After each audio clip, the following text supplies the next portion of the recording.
অনেক দিন আগের কথা। হরিহরপুর রাজ্যের রাজা ছিলেন মহারাজ রুদ্রবর্মা। তিনি ছিলেন খুবই শান্তিপ্রিয় রাজা।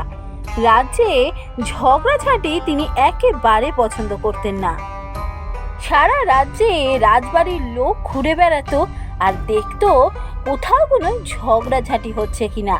ঝগড়াঝাটি হলেই মহারাজের লোক তাকে বন্দি করে ধরে আনতো রাজসভায়।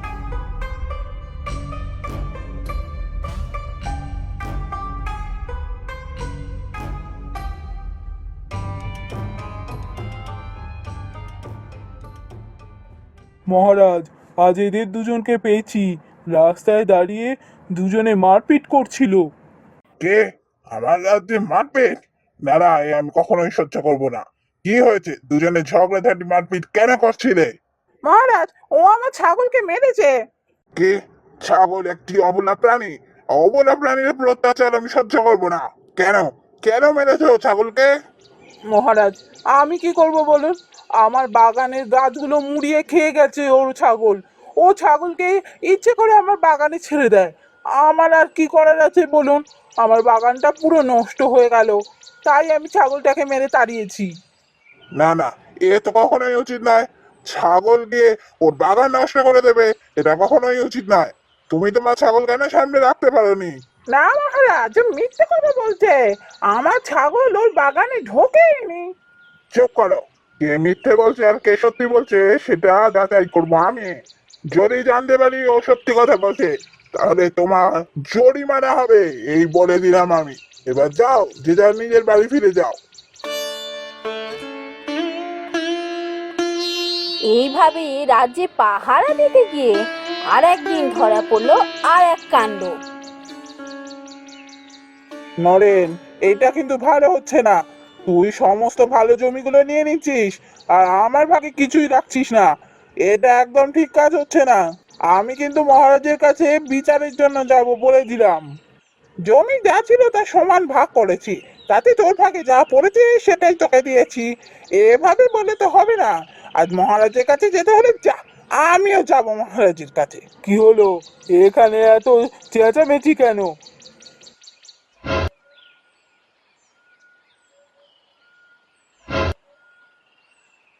চেঁচামেচি? তো কই? কই না তো। এই আমরা তো একটু আলোচনা করছিলাম, চেঁচামেচি হয়নি তো। না, আমি স্পষ্ট শুনেছি এখানে ঝগড়া হচ্ছিল, মহারাজের কাছে যাওয়ার কথা হচ্ছিল, বিচারের কথা হচ্ছিল, এও শুনেছি। তো চলো, আমি নিয়ে যাচ্ছি তোমাদের মহারাজের কাছে। এবার আচ্ছা করে তোমাদের দুজনের ধোলাই হবে। না না, আপনি শুনতে ভুল করেছেন। আমরা ঝগড়াঝাটি করিনি। ভালোই চ বলছি, নাহলে কিন্তু গিয়ে মহারাজকে নালিশ করব। তখন ঠেলা বুঝবি। না না, ঠিক আছে, চলুন। মহারাজের কাছে আর নালিশ করতে হবে না। এই তো আমরা যাচ্ছি মহারাজের কাছে।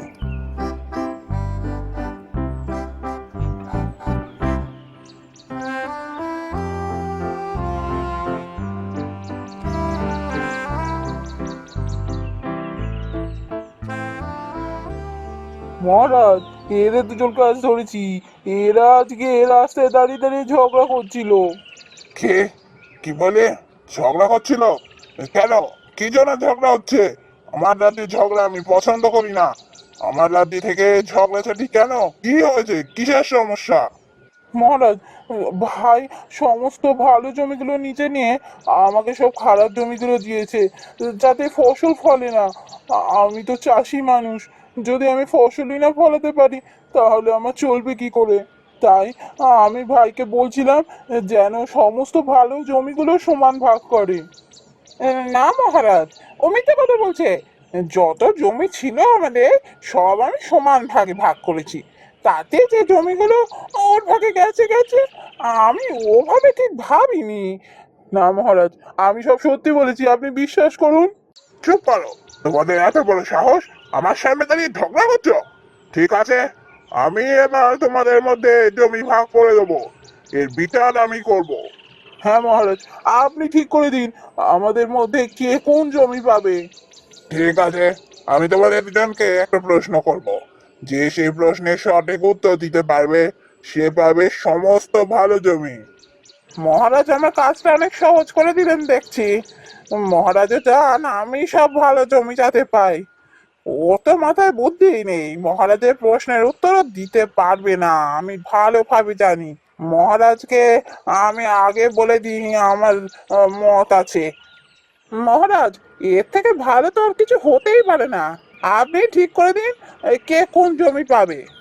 তোমাদের বলতে হবে পৃথিবীতে সব থেকে ভারী কি। তোমাদের 24 ঘন্টা সময় দিলাম, তার মধ্যে উত্তর ভেবে কাল সকালে এসে আমায় সঠিক উত্তর জানাতে হবে। যাও, এখন যে যার বাড়ি ফিরে যাও।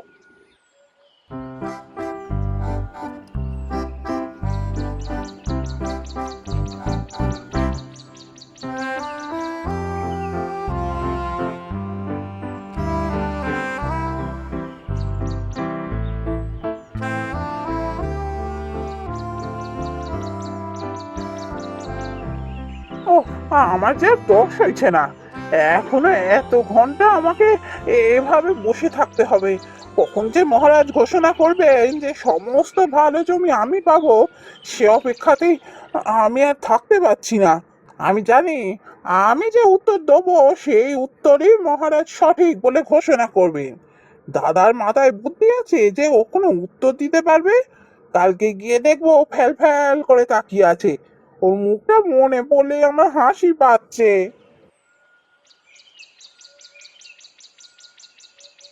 ওদিকে অনন্ত সত্যি খুব চিন্তায় পড়ে গেল। মহারাজের প্রশ্নের উত্তর তার মাথায় আসছিল না।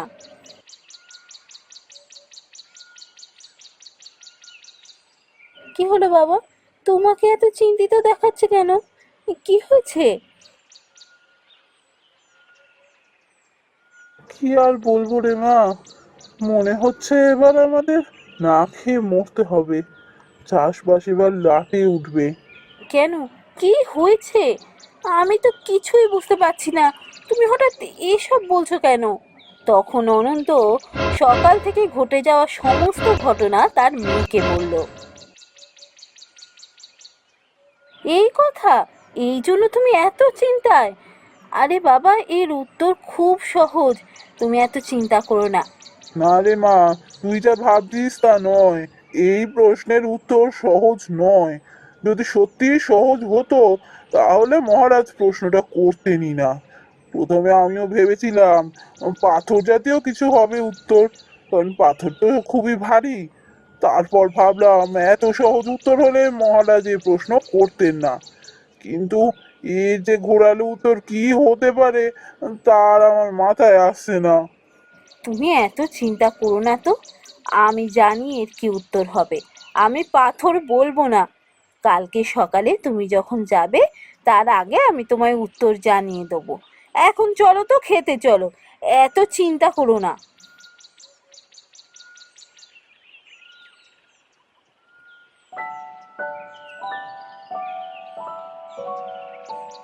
পরের দিন সকালে অনন্ত মেয়ের কাছ থেকে উত্তর জেনে গেল মহারাজের কাছে। ওদিকে জয়ন্ত এসে উপস্থিত।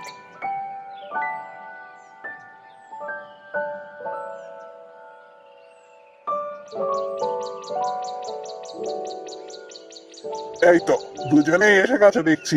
তো বলো এবার তোমাদের কি উত্তর। মহারাজ, আমি বলবো, আমি আগে উত্তর দেব। আমার যে আর তর্স হয়েছে না। ঠিক আছে ঠিক আছে, বলো কি উত্তর তুমি দেবে বলো। আপনার প্রশ্নের উত্তর হলো পাথর। পাথর হচ্ছে সব থেকে ভারী, তা আমরা তুলতে পারি না। কোনো বড় পাথর মানুষ তুলতে পারবে না কখনো। মূর্খ, পাথর কি শুধু বড়ই হয়? পাথর ছোট হয় না। ছোট পাথর যে কেউ তুলতে পারবে, একটা বাচ্চাও তুলতে পারে। আর বড় পাথর কোনো শক্তিশালী মানুষ তুলতে পারবে। এই উত্তর নিয়ে তুমি আমার কাছে এসেছো। অনন্ত, তোমার কি উত্তর? তুমি ওকে একই উত্তর দেবে? আগে না মহারাজ, আমি এই উত্তর দেব না। ঠিক আছে, তাহলে তোমার উত্তর শুনি। আমার উত্তর হলো আগুন। আগুন হলো সব থেকে ভারী। আগুনকে মানুষ ছুঁতেই পারে না, তো তুলবে কি করে? বাহ, বাহ বাহ বাহ বাহ, বাহ। এই তো, এই তো সঠিক উত্তর পেয়েছি। হ্যাঁ হ্যাঁ হ্যাঁ, এটাই আমার প্রশ্নের উত্তর। অনন্ত দেখছি খুবই বুদ্ধিমান মানুষ। ঠিক আছে, ঠিক আছে, আমি আমার সিদ্ধান্ত জানাচ্ছি। সমস্ত ভালো জমি পাবে অনন্ত। এ কেমন বিচার হলো মহারাজ? একটা প্রশ্ন দিয়ে আপনি সমস্ত ভালো জমি ওকে দিয়ে দিলেন। আমি এবার কি করব? আমি চাষবাস না করতে পারলে আমি খাবো কি? মহারাজ এমন করবেন না। এটা কি সুবিচার হলো? কি? আমার বিচারের উপর প্রশ্ন? এত বড় সাহস! কেন, যখন দাদার কাছ থেকে সবকিছু কেড়ে নিচ্ছিলি তখন মনে ছিল না কথা? তখন খেয়াল হয়নি না যে দাদা কি করে জীবন কাটাবে? দাদা যদি চাষ করতে না পারে তাহলে খাবে কি? এটা তারই শাস্তি। আর একটা কথা বললে আমি হাজতে ঢুকিয়ে দেবো তাকে। যা, এক্ষুনি পালা এখান থেকে। মহারাজের বিচার শুনে অনন্ত মনের আনন্দে বাড়ি ফিরে এলো। এখন তার কাছে সমস্ত ভালো জমি, তার চিন্তার আর কোনো কারণ নেই। তার ভাই আর চেষ্টা করেও তার কাছ থেকে কিছুই কেড়ে নিতে পারবে না।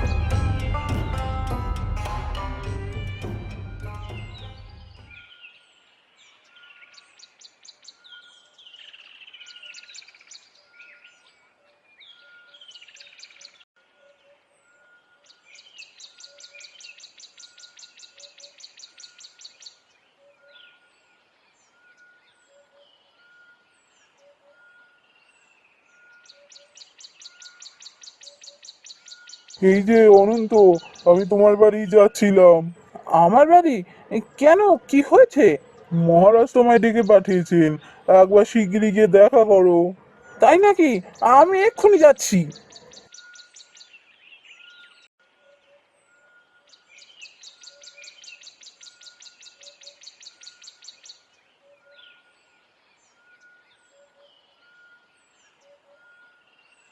মহারাজ, আপনি আমাকে ডেকেছেন? হ্যাঁ, তোমাকে আমি ডেকে পাঠিয়েছি কারণ আমার তোমাকে কিছু প্রশ্ন করার আছে। বলুন মহারাজ, কি প্রশ্ন? আমি শুনেছি তুমি খুবই বোকাশোকা মানুষ। তাহলে এটা কেমন হলো? তুমি কি করে আমার প্রশ্নের সঠিক উত্তর দিতে পারলে? এ তো যে কেউ দিতে পারবে না। মাথায় যথেষ্ট বুদ্ধি না থাকলে প্রশ্নের উত্তর দেওয়া সম্ভব নয়। হ্যাঁ মহারাজ, আপনি একদম ঠিক কথাই বলেছেন। এই প্রশ্নের উত্তর আমি দিইনি। এই প্রশ্নের উত্তর আমার একজন শিখিয়ে দিয়েছিল। কে? কার কাছ থেকে যেন এসে উত্তর দিয়েছো? আগে আমার মেয়ে হুজুর। আমার মেয়ের মাথায় খুব বুদ্ধি। ওই তো আপনার প্রশ্ন শুনেই উত্তর দিয়ে দিয়েছিল। বাহ বাহ বাহ, বাহ বাহ বাহ, তোমার মেয়ের মাথায় এত বুদ্ধি! তোমার মেয়ে উত্তর দিয়েছে? না না, তাহলে তো সত্যি তার মাথায় যথেষ্ট বুদ্ধি আছে এবং সে যথেষ্ট জ্ঞানীও বটে। তুমি তোমার মেয়েকে আমার কাছে নিয়ে এসো, আমি তোমার মেয়েকে দেখতে চাই। অনন্ত তাড়াতাড়ি মেয়েকে নিয়ে এলো মহারাজের কাছে।